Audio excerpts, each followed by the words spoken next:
Yeah, I forget about that. Thank you. Right, so let's open this meeting. Mayor Tracy, would you like to open with the opening karakia, please?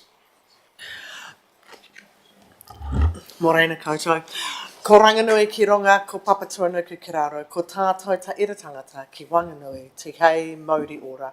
Sky Father above, Mother Earth below, all of us in the middle, breath of life. Thank you very much. I think we've got a full house, so no apologies. Not been briefed of a public forum, and also there are no items that are not on the agenda. There is a supplementary item which has been circulated, which we'll talk to shortly. Item 5, are there any declarations of conflict of interest for this meeting? There are none. Noted.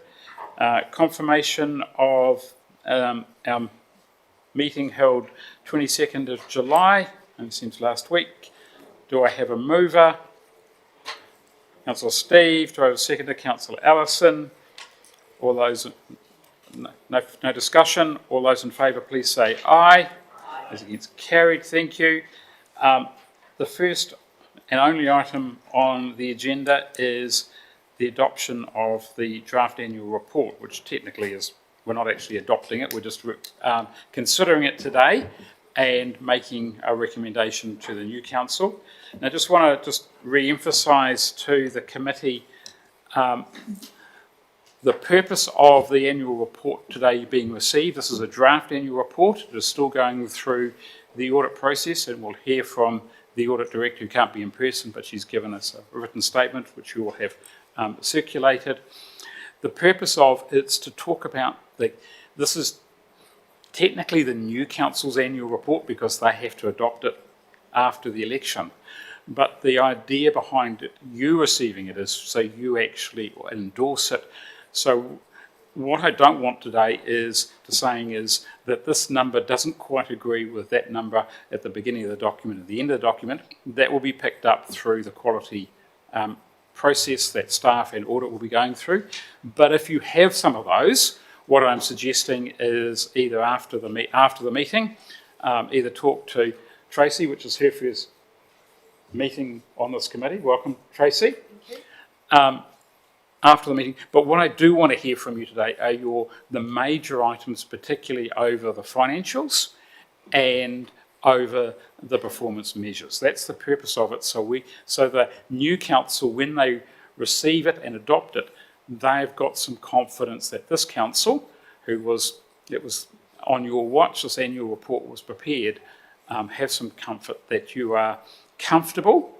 And I deliberately use the word comfortable, not 100% happy, because I've got a number of minor issues that require very minor clarification. And I don't want to go through all those, otherwise we'll be here for 5 hours, but I do want to talk about, hear from the councillors, and also I've got some suggestions as well as we go through the report. I also suggest, rather than flipping through the very large document, and thank you to staff for preparing it, we'll probably do it sections by sections, and if we can have comments and major suggestions rather than this number doesn't quite agree. Are people comfortable with that approach? Thank you. Sarah, do you want to come up and sit, since you are the financial... Sarah and Beth, actually. Oh, Sarah and Beth? Yes. Do you want to come up and share the table with the Chief Executive? Because some of the financial questions, and if we've got some questions over the performance measures, who's the best person to answer that? Sarah, thank you. Right. Do you want to introduce your report now? Thank you, Sarah.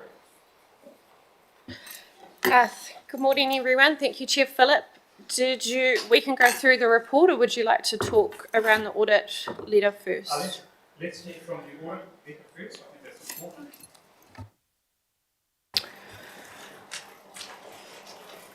Oh, yeah, okay. So yeah, how this will run is I'll just give you an overall summary of what's in the letter from the audit to give us confidence that we're progressing well towards the requirements for the annual report to be signed off. From a technical perspective, Sarah and Beth will talk to a couple of points in the letter to clarify around a couple of the ambiguousness potentially inside the wording, and just to remind you of previous meetings that we've had and discussed these points. And then these two will take us through the actual annual report and field any questions from there. So unfortunately, Fiona, even though we had asked her to attend in person, she's pretty challenged at the moment, and actually is unfortunately stuck in Wellington with another council helping them today. So she hasn't been able to make it, but she has written us a report. We did send in the live stream so they could pop on if they can watch it, so that they won't be able to participate today. So they have indicated that they've received a very good quality draft of the annual report. They're very happy with their first viewing of our work files and the numbers that they've been reviewing. Their opinion looks very confidently that it will be an unmodified opinion to the report. They haven't seen anything that has concerned or highlighted any significant issues that they need to be looking into. There is a commentary around the vested asset, which Beth will take us through. Also commentary, just a reminder around the three waters, and whether if that report comes in prior to the 31st of October, we will need to amend the report to insert that commentary as well. That's been, I believe, something that's been going on each year leading up to this. And they confidently say that at this stage they have no significant issues at all that they've been indicating. They're about 2/3 of the way through their program now, and would have expected to have seen something already if they were going to. So it's looking like we should progress very well to the sign-off on the 31st of October. Over to you, Koo. Thank you, Tracy. Morena, Chair Phillip and councillors. So I'm just going to talk a bit about the small misstatement relating to the vested assets that has been identified 3 weeks into this final audit. So if I relate this back to the presentation I made at the last ARC around our annual report plan and our lessons learned, vested assets was one of these key areas where we have made significant improvements in. So we've worked together with the planning team and the road transportation team at the Tararua Alliance, and we have a live planning register that has been updated throughout the year. So in it we have recorded vested assets to council and populated it with estimated values. So in terms of the misstatement, this is clearly a misinterpretation when we've read through the audit plan and their thresholds for the clearly trivial amounts. So in the audit plan that we were provided, their clearly trivial threshold was 95k. When we assessed the vested assets register, we looked at the items on an individual basis, and a majority of those vested assets fell under $1,000. So we didn't feel that they were significant enough to recognise as revenue in the accounts.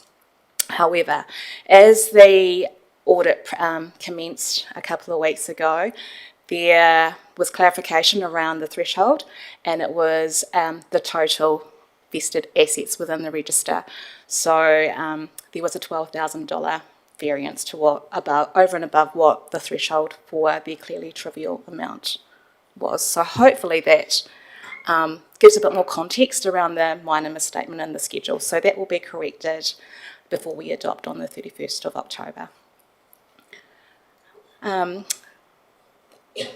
So far too, just to add to what Tracy's comments around the progress of the audit, we're into week 3 of the audit, and the auditors have been focusing on 4 key areas, which have been PP&E, our journal testing, our service performance measures, and the revaluation. So far, as Tracy has alluded to, nothing that is going to impact on the adoption has come to light.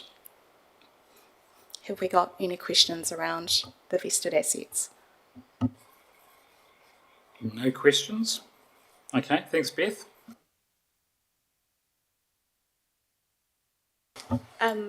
Through you, Chair Phillip, did you wish to take the annual report group by group? Shall we do that? Yeah, maybe before we do that, I've got a couple of significant suggestions. One is for my sins, and while I couldn't sleep between 2 and 3 in the morning, I read the Auditor General's report on last year's annual reports. One of his comments that I actually happen to agree with, I don't agree with everything that he has said, is that he's commented that councils are not great at talking in one place about where they have spent their subsidies and grants.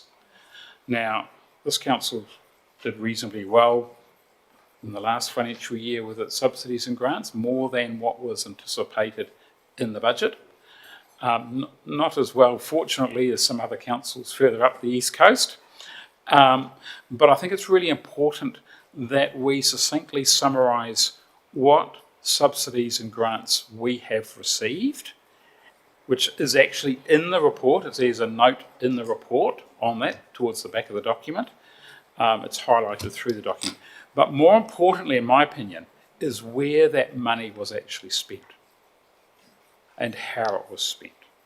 Now, it's not a legislative requirement, so my suggestion is that I leave it up to Tracy and the Chief Executive to work out the most appropriate place to put that in the annual report, if collectively councillors think it's a good idea.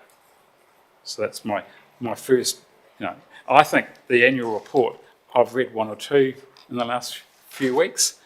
This to me is a good quality document. I think it's very long. That would be my only high-level observation. And I think the other high-level observation is in your report. Sarah, you talk about the summary. I think a summary is the more important document, and I would be encouraging staff to produce that summary if they've got the capacity to do that roughly at the same time as Council adopts the final document on the 31st of October, because to me they need to be read in tandem. There will be members of New Zealand Inc. that will read parts of this document. Unfortunately, there are probably only 30 to 50 people in New Zealand who will actually read your annual report cover to cover. People will take snippets out of it, but I think the overall message needs to be conveyed through that summary. And my last comment, just a question. I note that we've got the previous Chief Executive writing the report, which I think is appropriate, but unfortunately, Malcolm, as your interim, will need to actually sign the balance sheet. So I think there's going to be an inconsistency there, and I think it's not mentioned in the document. I think there needs to be some wording about the timing of the transition of the chief executives, because I saw Malcolm's name in another document that I reviewed early last week as chief executive at the time it was prepared. So it is what it is, but I think we need to be clear about why we've got different names. So those are my high-level comments on the annual report. Are there any other high-level comments on the totality of the annual report before we... first of all, do people agree that grants and subsidies should be included? Okay, all right. Are there any high-level comments on the annual report? Councillor Gilmore, Councillor Johns. So, thank you. Thanks very much, Mr. Chair. Just a couple of quick comments, but before I do so, a big thank you to Sarah, Beth and teams who have produced a really high quality document. I've seen the amount of work that you've done, so thank you for you and your teams for that. I was going to mention quickly about the previous CE signing off. I think there was a page 52, that had the date with his title as CE, but the date would be the 31st, the adoption date, so just making sure that we tidy that up, sorry. Sorry, through you, Chair Phillip, we've just got the page open and Beth and I just discussed that the Mayor and the CE will need to be updated accordingly. So just note that change will be coming. That's page 52 of your agenda and page 32 of the annual report. Thanks very much for that. The other question I more have, this being the first time I've been on a council at the end of a triennium, would it be usual for council to not have the audit completed and to be able to sign off their annual report before the new council comes in? And I note, I think Palmerston North has, because they were celebrating their unmodified opinion. And I guess just having an assurance that noting that the auditors aren't present today, which I find a bit disappointing, just an assurance that we aren't being deprioritised by audit. I just wanted to get that. Through you, Chair Phillip, thank you for your excellent question, Councillor Gilmore there. I believe Palmerston North City are actually adopting today. Being a little council, we generally fall off the tail end of the auditor's availability. In my time here, I've been here for 10 years, we have not adopted before an election. I don't know that provides you assurance. It provides me assurance that we're on track for where we have been in the past, if not better than where we have ever been in the past in my time with council. Philip might have more knowledge given he's across more councils than me, but if he wanted to make any comment. I'm happy to contribute. None of my other 10 will be adopting before the election. They will small to medium. Also, I think I was talking to Audit New Zealand on a Teams call on Monday, and I think there's only 14 or 15 councils currently scheduled to adopt before this Friday. It's just the annual reports have actually got more complicated. They take more time. Also, traditionally, most councils adopt middle of October onwards. So trying to move both the staff and the audit resources becomes problematic. So just to give you... Thank you. Sorry, Chair Phillip, could I just make a further comment? I researched not that long ago. I think this is the first time we're on track to adopt the 31st of October since 2020.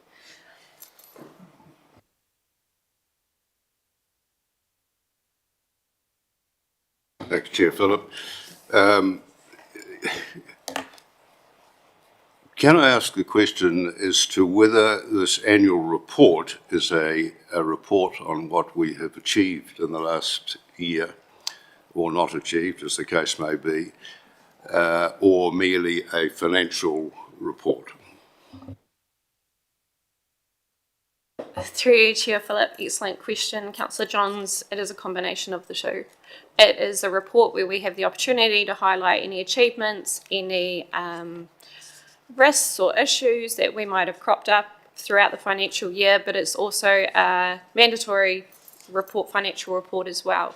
But it is the only report that we actually really get to highlight in a public arena everything that has occurred in that 12 months.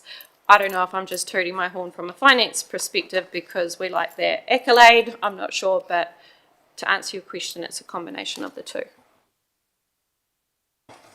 Thanks, Sarah. I'd just like to make the observation, and it gets back to your comment about subsidies and grants and perhaps greater explanation of where that money was spent.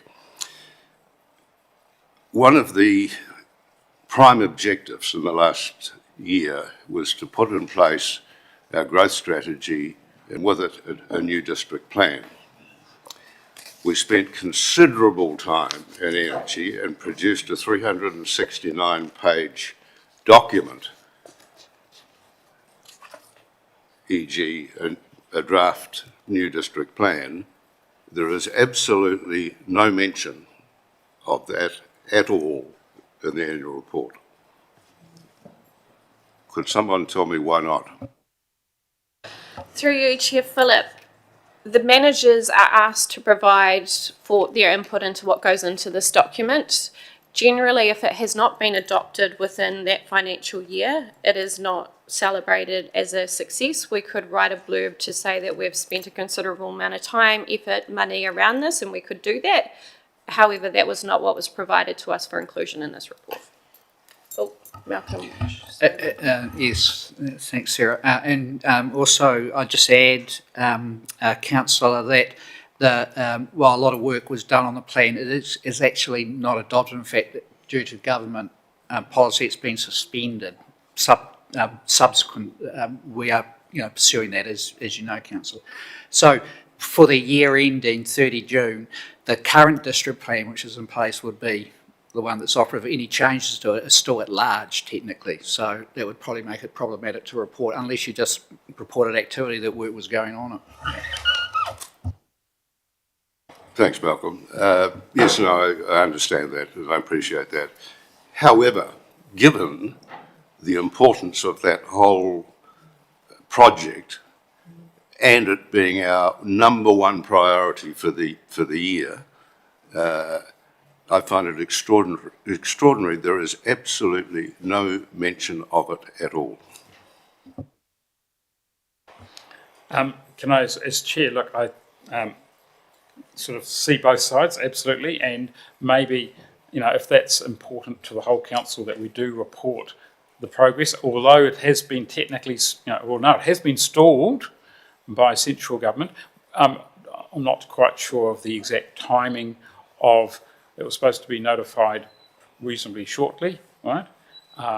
Maybe there needs to be some commentary, maybe if it's the council's view, maybe some overall comment in either the mayor or chief executive's commentary. I note that is actually, district planning is a section later on which we might go through and highlight, but if the council wants it highlighted somewhere in the document, I think that's a really great suggestion. That's the sort of comment that I'm actually looking for from this council, right, to say what is important for them. And Mr. Chief Executive, whether you want to comment on that, and I've got Councillor Scott, want to speak to that as well. Thank you.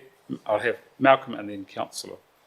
I mean, certainly through you, Chair, and to the elected members, I have no issue at all with making a commentary about it. It was a standard portion of work, and just a quick flick, for example, page 46 of the papers or 26 of the report, you'll see there's, for example, commentary about your housing strategy. And so, that may be, we'll look at whether it's most appropriate, but pointed out that a lot of substantive work was done, and due to government decisions that not only for Taurua but indeed the whole country, this is where we're at on it, so people know you've done the work. So I personally have no issue with that. It's an appropriate commentary, just assuming that's the will of the council.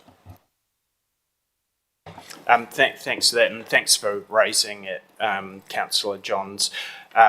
Absolutely support that, but I just want to also add that it's not just about a piece of work that hasn't been completed.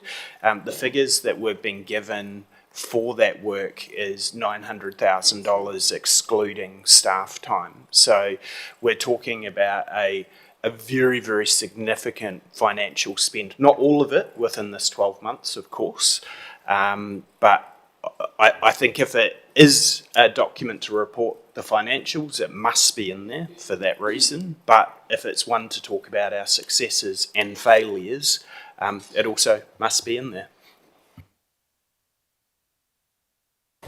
So I can just add to that. An annual report is a celebration of achievements, true achievements during the period, and any strategic views that we take that we have been working towards in the annual report for that annual year, to actually highlight work that's been done that is not required to be disclosed as a significant project if it's not in the report based on that. My advice is that we don't talk to those things. We celebrate what we have done and we commit ourselves to the strategic plan that we have, and that's what we narrate in our annual report. That would be my suggestion. Through you, Chair. Thank you. Thanks very much, and certainly understand that. However, it is a document that should highlight the significant work that has been done, regardless of whether it's been completed or not. For a council of our size, a $900,000 spend plus the amount of effort that elected members have put into it and the amount of effort that staff have put into it, I think that would be very important. I'm not for a moment suggesting that every project that is underway should be done, but I think Councillor Johns explained it very, very well that was our top priority for this term. It's one that we have spoken to the public about a huge amount of times, and we have involved them in the work that we're doing. Personally, I think it would be a huge missed opportunity not to have that included. We're happy to go back and discuss it with the auditors in regards to how we would insert that into the annual report.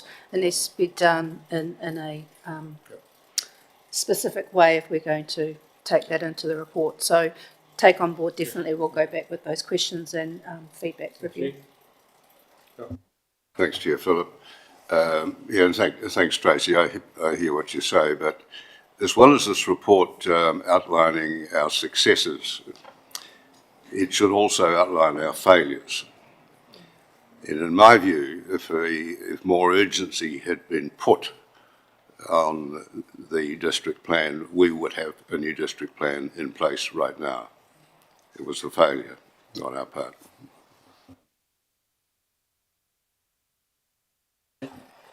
Thanks, Chair Philip. I support putting some commentary in there. It's a part of accountability and transparency. Ratepayers' funds have been spent, and that's a project that, whilst it's been a priority for the 3 years, has been identified really since the collapse of the gorge in our planning, and that's what people are looking to see. Have we planned for that? So I think whilst the government has suspended that for us, and we will be talking politically around that, I do think there needs to be some mention of it. It is an incredibly large amount of money. It was a huge piece of work of importance for us. Yeah, I just thinking about some people are talking in degrees of hindsight, but what we need is foresight, and I think this work has been done, so the money hasn't been wasted. This will be implemented, and I think, how many people did you say actually read this report? Exactly, 47.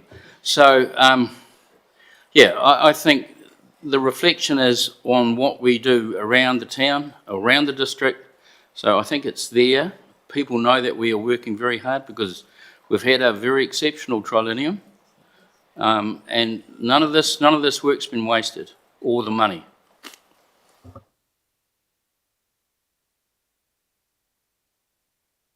Thanks, Chair Philip. I thought about this myself, but there was one issue. We're talking about the government. The government never announced dispensing of RMA and district plans until July, and this report is dated is at the 30th of June. So I wondered, we could put a lot of commentary, but this plan is stopped at the 30th of June. I disagree entirely with Councillor Peter's view. You brought it up a few times that we could have acted quicker. I thought the process was really good, and the staff's input into it was good, and I disagree entirely that it could have been done and finished. It was impossible to be finished because we had to go through a whole process of communication with the public, and sometimes that takes years, Peter. So I think that was a rather hopeful result. But this is at 30th of June, and the government, I think it was in July, decided to suspend it. Just my thoughts about that was where I was. Thank you. I don't want to spend the next hour talking about it, but I think staff will take all those comments on board, right, and put something appropriate in, maybe not necessarily in the annual report, right, but the actual technical document, but it might be in either the summary or it might be in the mayor's and chief executive's commentary. I leave that, right, up to staff to resolve that if the majority of councillors are happy with that approach. Thank you. Any other comments of a substantive nature on the annual report? I think Councillor Scott, you got some further comments? I think one more. Thanks. And I'll take your guidance of whether it's the right time to jump in. I'm just quickly finding the page. On the carry forwards in the report itself, before we dig right in, and we could get to that when we come to that part, or I could ask it now. And I'm looking at page 17 of our agenda, talking about the overall financial impact on ratepayers. In that page, it talks about there being a minimal impact, and the first bullet point talks about a rating impact of 0.5%, which is fairly significant to be setting the new council up straight away with a 0.5% increase. So what I want to just double check is, or what I want to understand better is why there's an increase because of a carry forward, particularly because we often don't borrow money until we need to. If we do borrow money, it's done over a set term. That set term wouldn't change just because we borrowed it early, and we are heading into a slightly lower interest rate environment. I'm sure there's a very, very reasonable explanation, but it's one I couldn't come to myself, so I'm hoping you could help me, please. Through you, Chair Phillip, excellent question, Councillor Gilmore. This capital carry forward is all an extract from what was presented in our carry forward request to full council end of last month. I had to question myself on that, sorry about that. What we've done here is we've tried to be quite transparent and say that we haven't done the borrowings that we had anticipated in the 24-25 annual report. Sorry, too many financial years running. And what this means is that we would obviously look to be doing the borrowing in the 25-26 annual report period. This is just an estimate of what interest costs would be on that entire loan that would be needed for that portion of funding. It's an estimate. I haven't factored in any reductions that we would have had from changes in interest. It's just a calculation of what the loan would be times the interest rate that was used in that year's annual plan, and we've just said this is roughly, give or take, what the rating impact would be. I think with the change in interest rates that we're seeing, when we do the 26-27 annual plan, we will see a reduction. It was just a snapshot at a point in time, trying to be transparent around what that was. I don't know if I've answered your question, sorry. Yes and no. Maybe just one really quick clarification, and I'm hoping this is the right answer. Totally understand that you've added that in.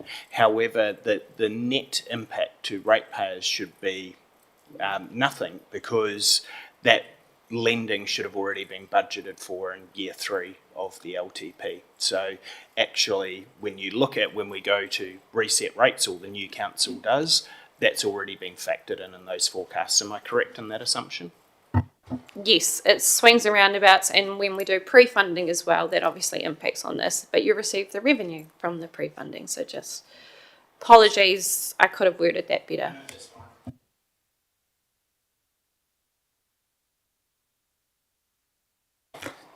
fine. Just a comment on the report.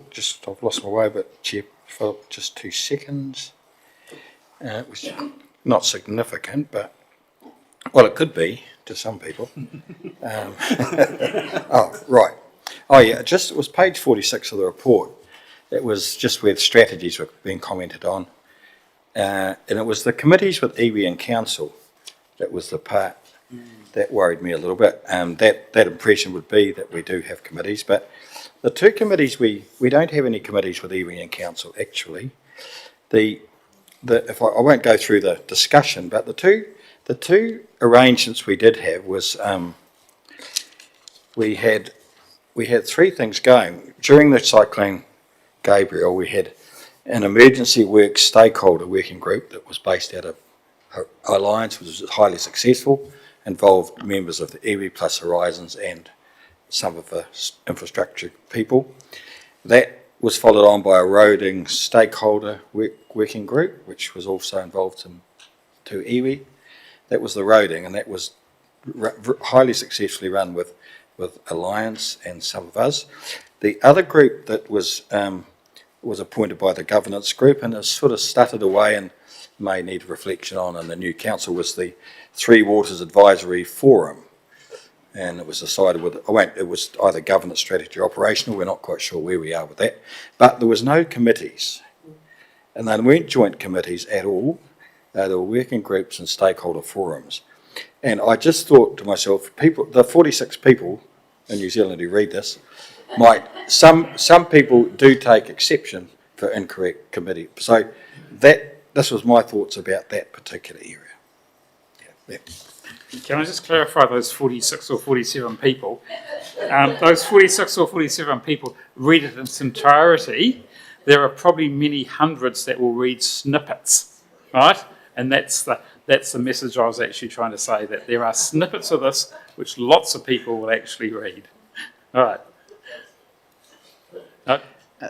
Speaking to your point, through your chair to Councillor Kerry's point, that phraseology also, when I read it, raised my eyebrows as well. Governance, any use of the word governance level committee needs to be carefully thought through. I think it is loose wording. Governance sits with this body and your appointed committees, that's governance. And then there's working groups, which are a different thing. So I think that phraseology could be misread or misunderstood, and it should be clarified accordingly. That would be my view. And I'd probably, without wordsmithing it here, I'd probably say they are an operational working group committee and work together, simple as that. Because as my understanding is yours, Councillor, that is what it is.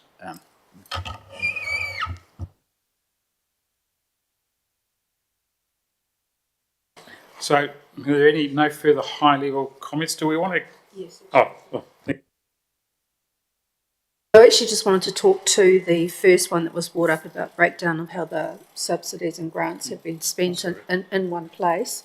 I don't want to put you on the spot, Sarah, but can you explain what that will mean to put that into our annual report now so that people understand the process we will go to either insert this year or whether we may decide to make it something that we would do the following year. So just take you through that process so you're fully informed. Thank you, Sarah. Because we have our first draft and audit have been working on this for going on 3 weeks now, any changes that come from this meeting, we need to have a meeting with our auditors to see what changes we would be allowed to make. Around commentary, at the front end, it might be doable, but again, it's a conversation that we would need to have with the auditors.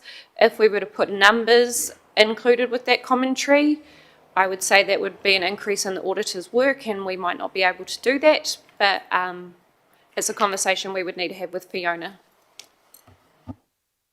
So just so you all understand, we'll need to take that back and then we'll feed back what the interpretation of those requests were. Okay, thanks. Right. Okay, thank you for that. So we've got a rather large document to wade our ways through, and just want to do that efficiently. Can I suggest we do it further by section if there's any specific comments people want to make, and maybe we do it are there any comments on pages 37 to 52, which is the report section of the annual report? Otherwise, we're going backwards and forwards, flicking. Sorry, Philip, can I just clarify, are you talking page number on the agenda or page of the annual report? Oh, thank you. Page number on the agenda. Sorry, thank you. Yes, thank you. Well spotted. Are there any comments? No comments. The next one is the activities and service performance, where we basically page 53 to 82.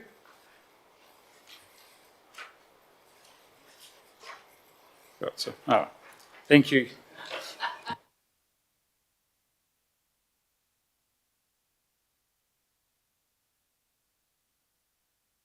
Thanks, Chair Philip, and so it's my first time speaking. I concur with the gratitude and acknowledgement for the hard work that's gone into producing this.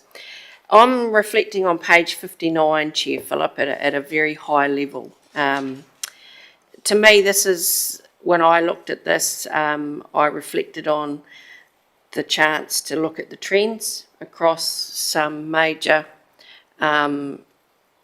activities that we have been regularly surveying on. And so that page 59 for me reflects, if I sit there and look at this as a report card at the end of the year, you know, when we're looking at our performance of this council as a whole, the report card for me in a bigger picture looked like we were improving slowly, but we could work harder in the finances, if that was going to be a closing statement from the person. So I've been through each of the years and looked at, you know, are we still tracking the way we were? Some we've gone down on, particularly the financial one, but there's a few that we've actually really improved on. And I think, as Tracy has said, and Chair Philip, we do need to celebrate some of our successes. So there's been significant work gone into improving the overall quality of our services. Our library is tracking very well. I was personally delighted to see the satisfaction with our rural roads and our urban roads. So the report card is, for me, improving slowly, but there's still some work to do, and that would be my commendation to the incoming council, is that let's keep working in the areas that we know we have to improve on. So flicking through, what page are we ending on, Chair Philip? Up to 81. 81. Well, I'll hold any comments if people, rather than get ahead of myself. Thank you.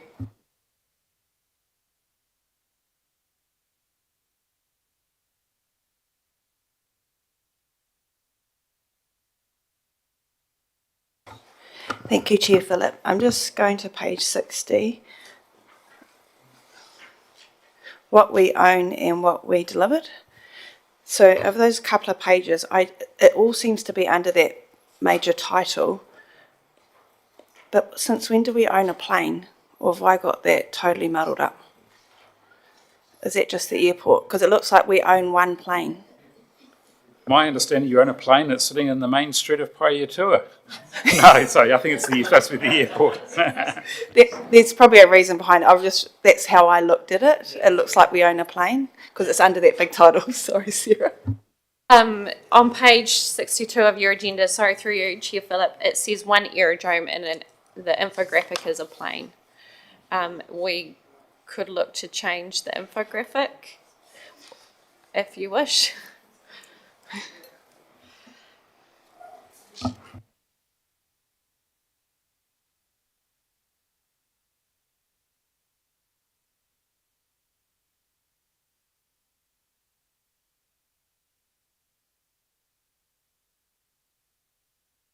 Thanks very much, Mr. Chair. I just want to jump back to page 59 or 39 on the annual report, so the feedback charts. I wonder, and very glad to see that there is some positive trends. However, and not to be a downer on it, I think it's worth having a note in there that we changed the way that we did some of our surveys through that period, particularly some of the ones that have increased, thankfully. We moved to a more dynamic survey where we asked people first whether they used the service and then only let them give a ranking if they used the service. Beforehand, we asked everyone to rank it whether they used it or not, which we thought might be artificially lowering some of the numbers. It seems that is true to a small account.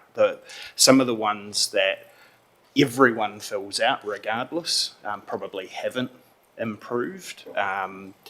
We've also spent, and I've helped work on that project, we also spent a fair bit of time making sure we had appropriate commentary within the satisfaction survey for roads as an example, stating very clearly a state highway is not one of our roads, because that was one of the things we always got feedback and commentary over.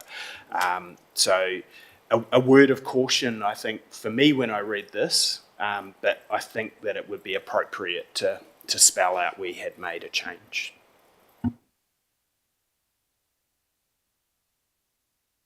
Thank you, Chair Philip. Yeah, I was just going to mention about what that, on the satisfaction or satisfied with the financial management. That's probably due to one event, and that's just public perception. And it's sad because, but again, that's life, that's what happened, and we have to own it. But going forward, that event's going to change. Thank you, Chair Philip. My sentiments entirely sit with what Steve has just said. Following very closely the community pages on social media in this last 12 months, there's an awful lot of people out there actually have absolutely no perception whatsoever of how financial management is actually carried out in council.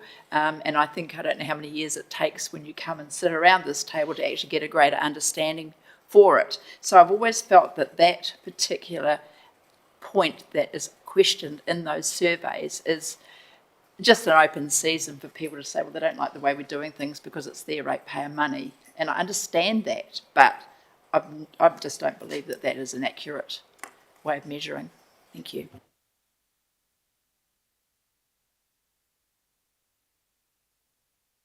Sorry, let's move on to the next section, pages on the agenda, page 82 to 116. Sorry, Chair Philip, I thought on page 80 there is, sorry, I don't want to drag us back, but I have a question mark beside the facilitate active community-led development at the top. Even though we say with the restructure no work has been undertaken towards this work stream, it looks like we've achieved it. Through you, Chair Philip, we did achieve it within the first couple of months of the financial year, and we do have to report on these measures because they were what were adopted in the long-term plan.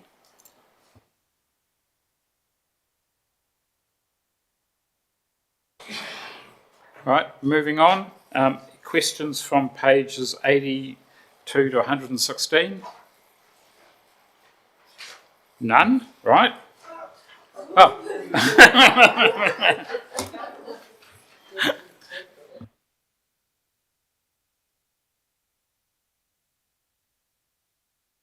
Chair Philip, this is probably a generic one, and Councillor Scott reflected on how during this past year we've made some changes to how we do the survey.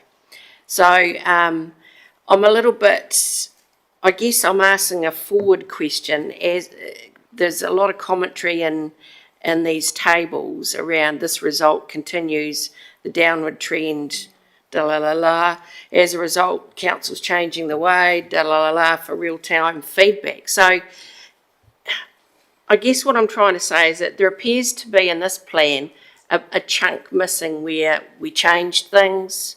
That's reflected perhaps in our not achieved scores. For the next year, what is going to be the plan in terms of our community surveys? Just in a nutshell, because I think it's important that it goes to explaining why we've got some red bars and not so many ticks.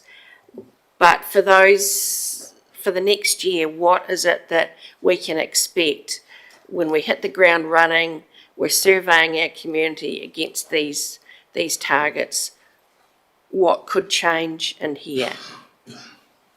Through you, Chair Philip, excellent question, Councillor Wards. It's a very big question. This 25-26 financial year, we have changed providers around who and how we conduct the community survey. So for the facility survey in particular, because they are the ones that we quite often get quite a negative response, even though we changed our prior community survey to say, have you used the facility? We were still getting negative feedback. I know Mayor Tracy has been very vocal around public conveniences and how she likes to check in on them when she's going through a township and doesn't understand the results that we're receiving, especially when you can look on the wall and see that we've had a cleaner come in. So what the change for the facilities in particular is that it will be a QR code that they'll scan and they'll provide that feedback, as opposed to being included in a generic survey like we've had. So that's where we're anticipating real-time, better feedback around our facilities so that we can utilise the information to improve. That's me. At the risk of being a little controversial, I'd just make some broader observations about satisfaction surveys. I've always been, for the length of time that I've been involved with local government, somewhat sceptical about these surveys. Primarily, they are measuring perception, okay, not outcomes, okay.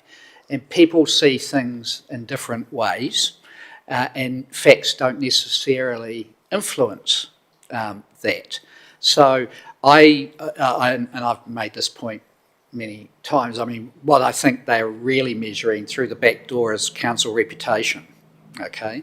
And reputation is built on different things. So I take drinking water, for example. There you've got hard measures, you met compliance, there were certain levels, and the fact is you either complied or you didn't comply. It is or it isn't, and so you can, you know how you're tracking, and if you're not complying, you intervene to ensure you do comply to meet health standards, that sort of thing.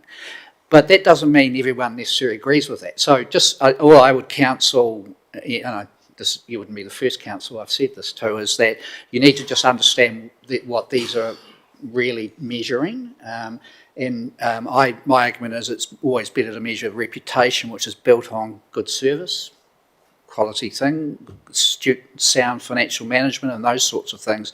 And then the narrative around that is you communicate well with your community about what is going on.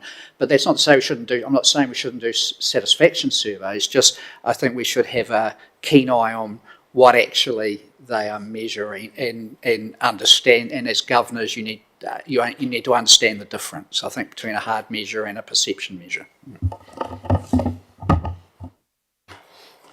Thank you, Malcolm. I might disagree with you. Right. Any further commentaries on pages 82 to 116? Okay. Next section, 117 to 163. So we're talking about community facilities, which was touched on, regulatory, compliance and transportation. And I'm going to open the batting here, right?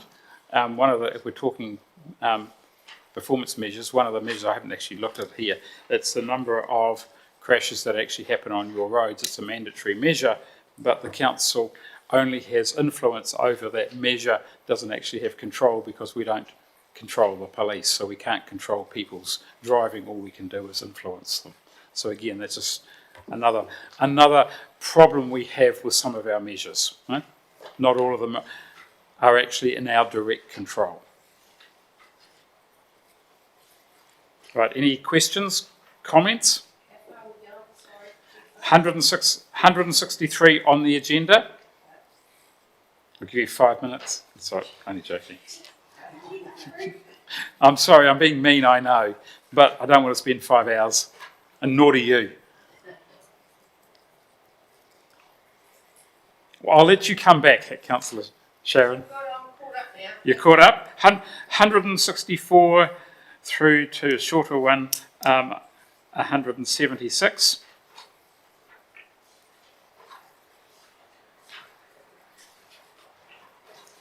Okay. Next one is our financial statement, starting on page 177. I will allow discretion to go back. Financial statements.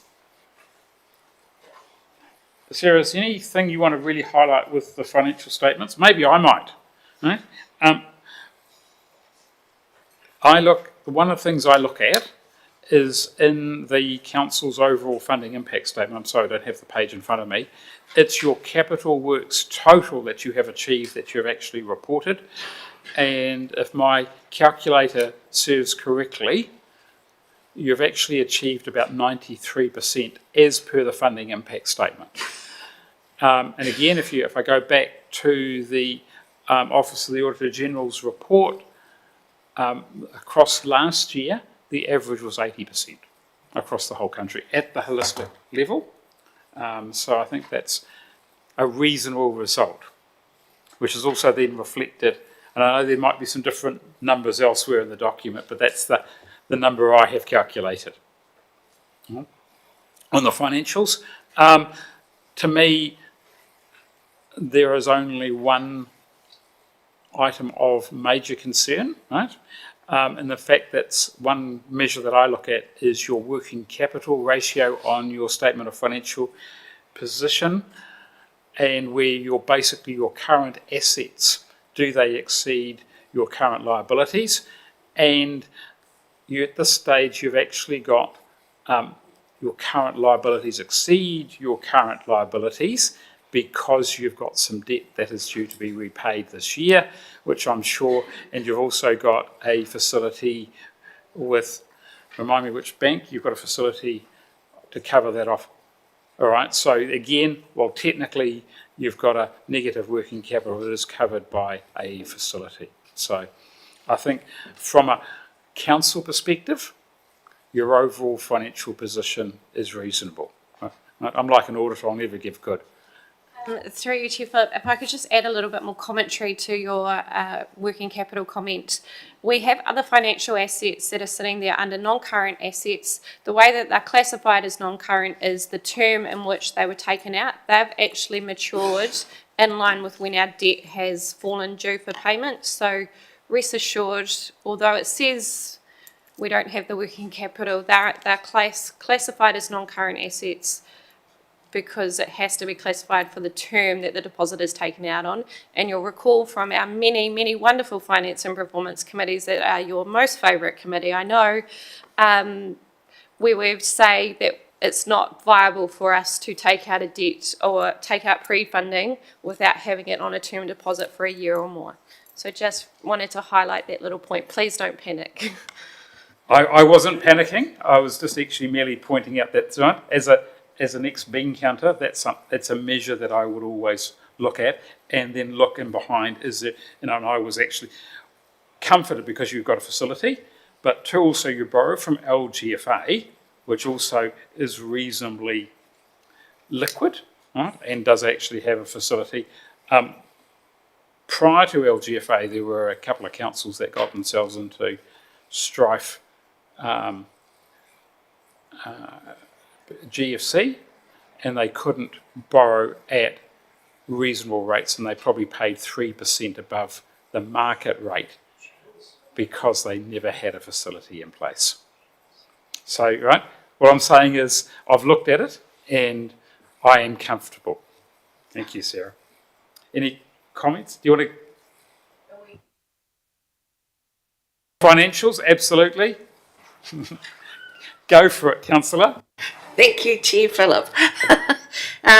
Thanks for the comment about the ratio working capital. That's a very big picture measure. But if you don't mind me digging in some of these statements through you, Chair Philip, the other thing I like to look at from an annual perspective is what did we plan for and what did we actually end up. So I'm taking your from page 178.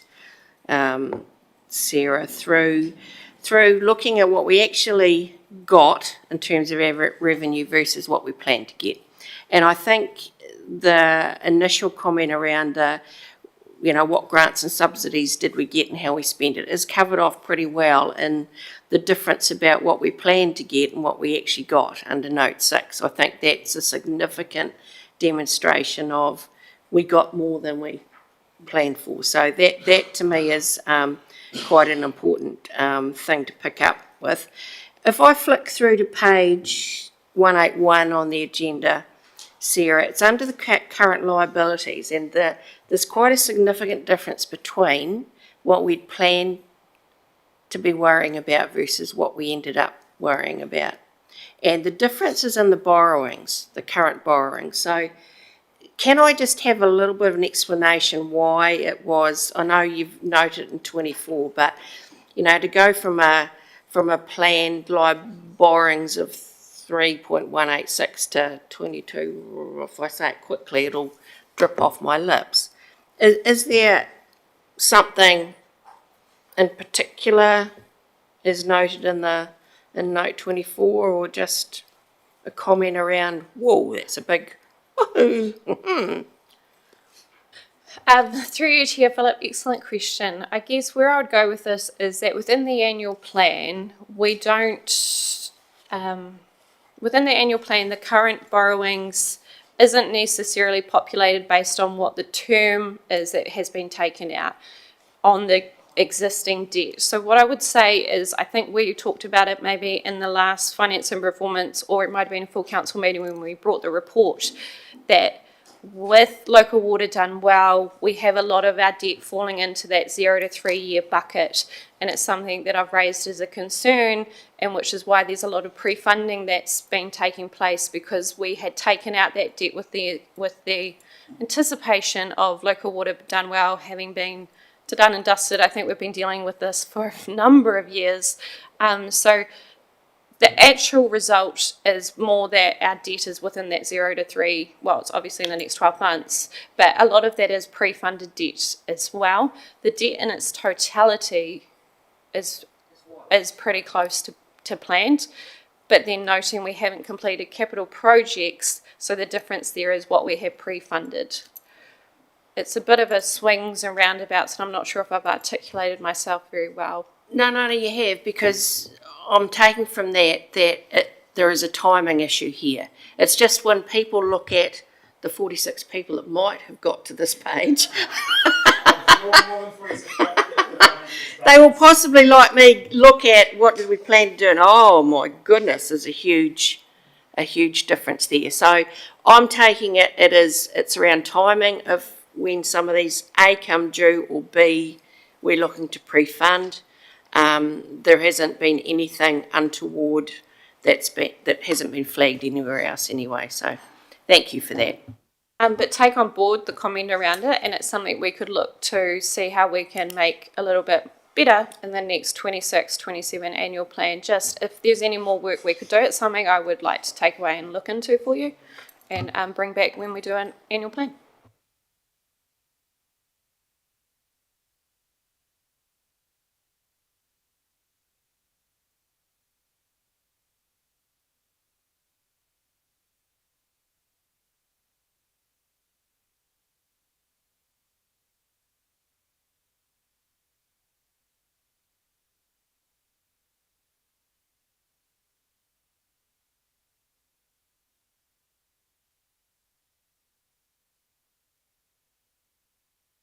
Any major concerns?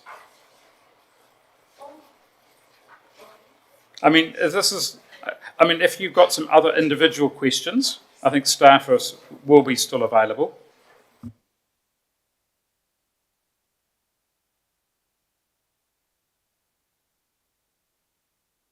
Definitely still have some more. Thanks, Chair Philip. So I'm on page 209 now. Sorry, Sarah and Beth. I love the title, Other. There's a multitude of sins can get hidden other.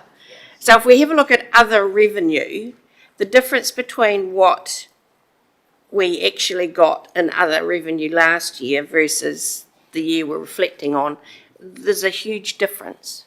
We've gone from 74 2 years ago to 602 under other on table 5. What's in other? And we've also ended up with some vested assets, but are you with me on this one? If you don't mind, we'll just bring up our work paper. I don't mind having other revenue, but there's a lot can go into other revenue that I'm quite keen on understanding.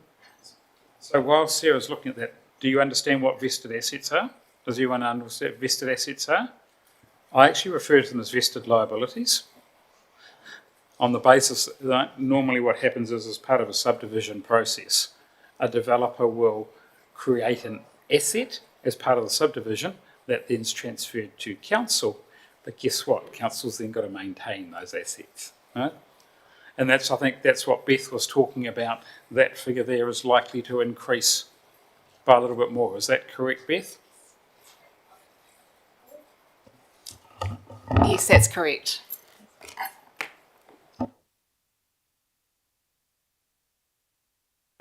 Yes, just pulled it up now. So within other revenue, we have received, it's across all activities, so please bear with me, I will bring it up.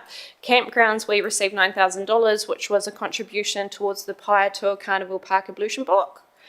The next one is within creative communities, within community support, where we have 26,000. It's from creative communities, which we provide out to the community in grants. We also have forestry revenue, which includes 56,000, if I round up, for the forest settlement around the work that we've on charge to a contractor, which we've discussed within our finance and performance meetings. It's all classified within the other revenue total. We have funding from Positively Woodville, where they've made a contribution towards the park, where they've made a contribution towards the swing. We have received 160,000 in consent revenue over and above. So this is where we have charged actual staff time out or consultant costs that we've incurred to get a resource consent over the line. We also have the payment from, I feel like Taumata Energy for the IAF project, which was completed in the last financial year. We have 174,000, which we've received from the Bush Aquatic Trust to utilise their funding to ensure the project. Yep. So can I just clarify here? There's a whole lot of rats and mice that are actually lots of money, right? So, nice. Right, that's good. Yeah. All right. Playing, it's in the right area of revenue, but I'm just concerned there was a huge difference between the rats and mice from the year before to Yes. this. We don't want to talk about rats. Anyway, Right. whatever. So, Okay. I'm Thank you. comfortable with that. We Thank you. could talk to audit around whether they would be happy for us to break down that 602 further, just so that you do have it separated out a little bit more. We can have a conversation with audit around that. Oh, Philip's saying no, so no. It happens from time to time that you get more, right? I mean, I think Sarah's adequately, this is a public meeting, so the information's there. Right, thank you. Thank you, Chair Philip. I just wanted to ask, and you have explained it in the other there as well, because page 218 about forestry, it doesn't mention anything about us selling, but you've just mentioned that the money is in that other. Is that what you just said? I just wanted to clarify that. Sorry, through you, Chair Philip. The funding that is showing under other is where we have recouped expenditure that we had to incur to repair work that a contractor had done around one of our forests to meet a Horizons infringement notice. We did sell a forest in the last annual plan. Whereabouts is that? I couldn't seem to find it. In the 24 annual report, the forest was moved to asset held for sale because we had it under a contract at that point. It has now removed from the asset held for sale, and you see it reduced down to, what page are we? So it's got, in the 24 annual report, it moved from forest assets to assets held for sale, which is a different note number that I don't know off the top of my head. Page 218.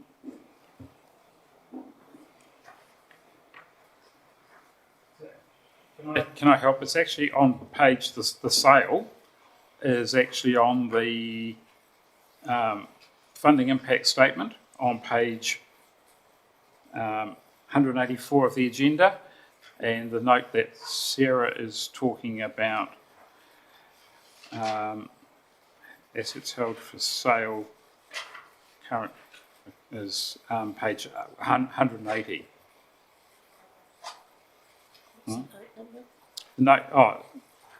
The note number is note 18. It's on page 223, non-current assets held for sale. Yep. The notes under investment property. The next page has the non-current assets held for sale, which you see we had opening balance of 1.9 million and now it's 0.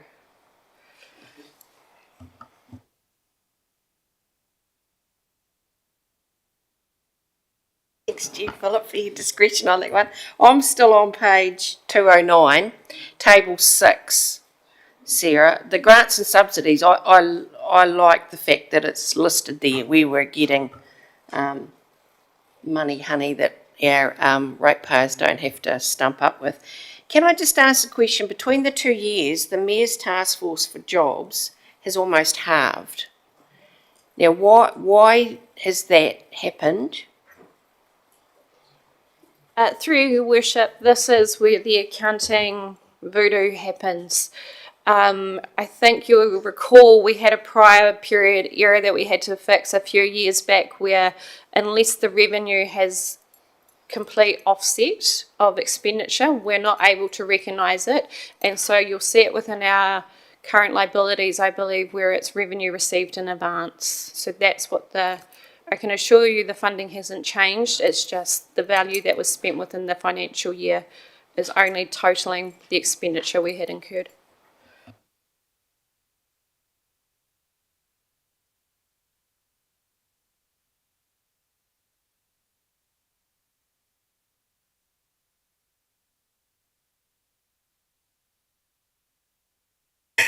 Thanks, Chair Philip. Just in the page 194 of the report 214 in the agenda, just under other operating expenses. So we've saved 50,000 over the year in energy costs. Is that largely driven from better pricing, or is that a reduction in usage? Like everyone else has probably gone up. That one could be a combination of the two, to be honest with you. We are in the process of doing an assessment around the all-of-government contract for our energy supplier at the moment.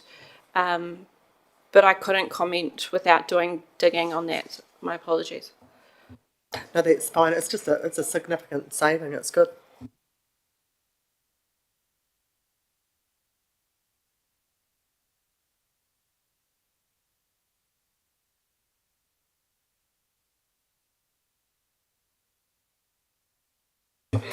Just really briefly, the contract is a fixed contract, so it doesn't vary in the rate other than what we've already agreed. There is a contingency where it tracks up a little bit each year, and that's why we don't get exposed to the high spot rates that occur.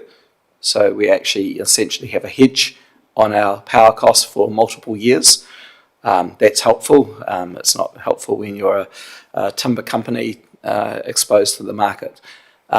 In terms of the saving, there was one interesting area that we did make saving on, and that's because of how we've operated the DAF units at the wastewater site in Dannevirke.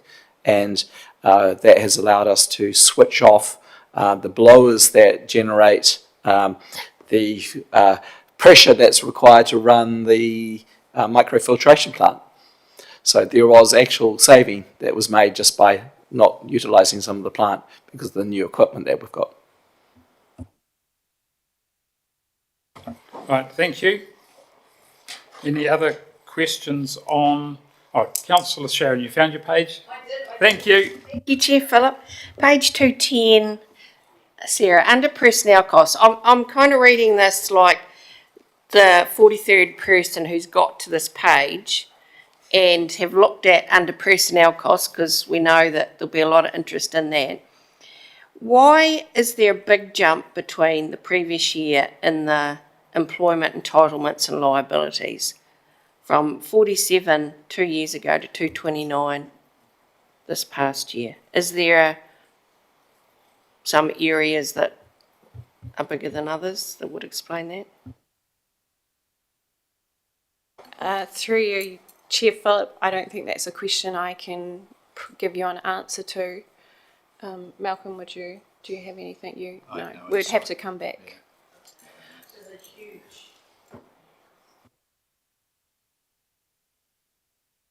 Can I help? That's the movement between your payroll, your accruals for leave and year end. So for example, if your pay period ends on, say, 1 year, it might end up on the 25th of June, so there's only 5 days. The next year, because of the way it works, it might end up actually on the 20th of June, therefore you've got a double the accrual.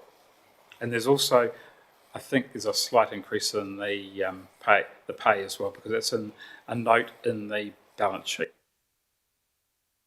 The other contributing factor I wondered, Chair Phillip, was the leave liabilities, but I know that operationally there had been some strategies put in place to try to address that. But I'm just, without doing the digging, I'm looking at the perception that people might have around, the 2 years, the total doesn't look that different. It's just there's a big leap between entitlements, liabilities that I know would probably, that 46 person looking at that page might go, oops. I would hope the 46 person would actually understand, if they've got that far, would actually have some degree of experience. All right?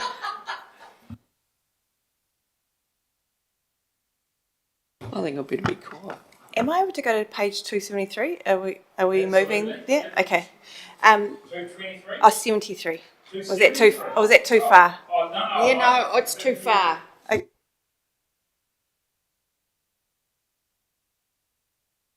214.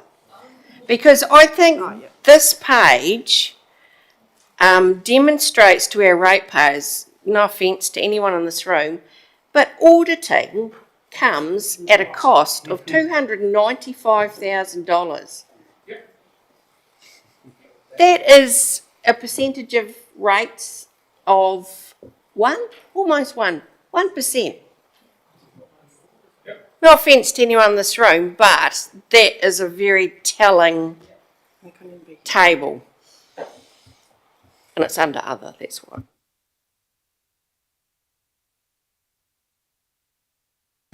I don't disagree with the comment.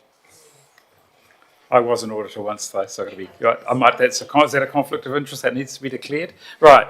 Okay. Any further questions before we get to 273? Right, page 270. Thank you, Chair Phillip. There is some interesting figures on there, which probably other people have got comments on, the expenditure. I just wanted to check with the resource management costs. I mean, that's quite a big one. So there's a big one associated with Mount Munro Wind Farm. Do we get those?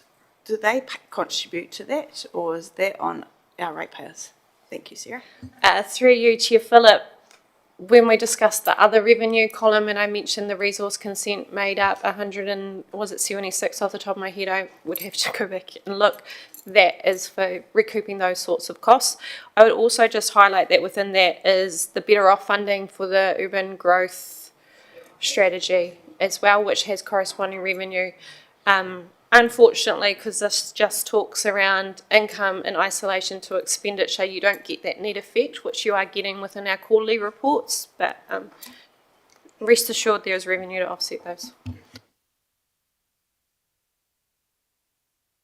Thank you for that question. Thank you. Any further questions on that? So if we now go from page 279 through to the end of the document, are there any questions? Or are there any outstanding questions that people have thought of in the intervening period? I'm not going backwards to the page, Chair Phillip, but I noted the cost of our insurance of our assets. And I know that this council, during its period of 3 years has lovingly debated why the heck are we insured the way we're insured. And so I would dearly love the new council, and the next time they see one of these documents, that table has changed. It was way back. Chair Phillip won't. I will always let you go back, but I think you've actually made your comment without referring to the page number. Thank you. Right. Thank you for that. Look, and I think too, as insurance is and that's part of this committee. And if this committee survives in its next triennium, I would be really keen, would recommend to this committee that they look at. This committee's done a lot of work on its risk appetite, and are we actually potentially over-insuring? And that, to me, should be one of the first cabs off the rank for the next committee work plan. But we'll wait and see what happens on Saturday and subsequently. Yeah, Councillor. Chair Phillip, I totally agree. In fact, we've been waiting for some time to get a paper back on this subject, but nothing's eventuated.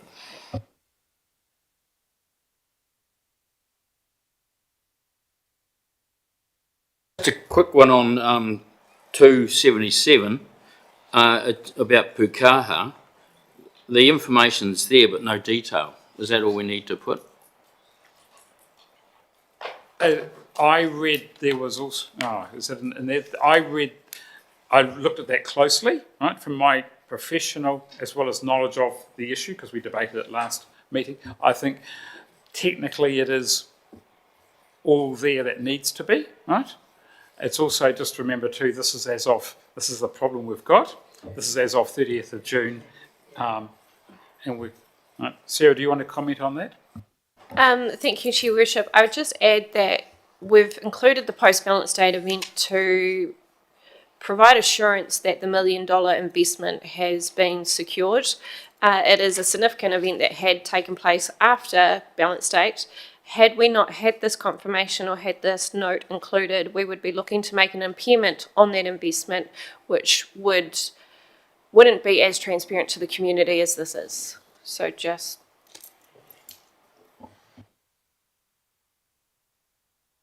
You satisfied, Councillor? Do you want some further words, or do you want to debate it, talk to Sarah after the meeting?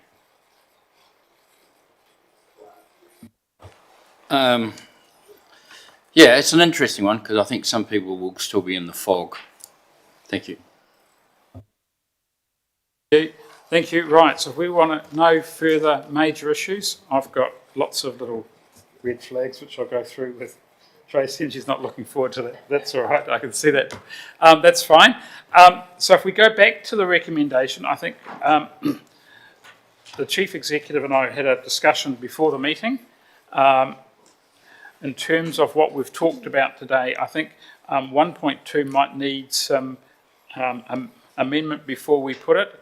Malcolm, do you want to just talk to what you've suggested? Thank you. Yeah, thank you, Chair. Just when I read the recommendation, it was quite narrow. It related solely to changes recommended by Audit New Zealand. So I think my recommendation to the committee would be that it needs to be broadened. So I'm suggesting that you consider an amendment that would read, including the amendment as follows, that the Mayor and Chief Executive be delegated the authority to make any non-substantive changes needed or requested by Audit New Zealand. Yeah, so we actually need a mover first. Councillor Scott moved that, right? Councillor Sharon seconded it. I didn't see your hand there, right? All right, any further discussion? All right, all those in favour please say aye. Aye. Those against? Carried. Thank you. Well done, team. Well done, councillors, for dealing with a very large document in an efficient manner. Thank you for your debate on this. It's been good. All right, being no further business, Your Worship, would you like to lead the closing And also, just before you do that, I just want to wish everyone all the best in the future, and thank you very much for your participation over the period I have been chair. I have enjoyed myself. Wouldn't say, probably that might be a bit, right? It's been challenging, but that's good. It's always good to be challenged. That's why we get out of bed in the morning. But thank you. Mayor Tracy. Thanks, Chair Philip, for your work throughout the year. Let the winds of the Ruahine and Tararua give you strength. Let the waters of the Manawatu nourish you. For we are the pounamu of Te Tāpere Nui o Whātonga. Kia ora. Meeting closed. Thank you very much, everyone.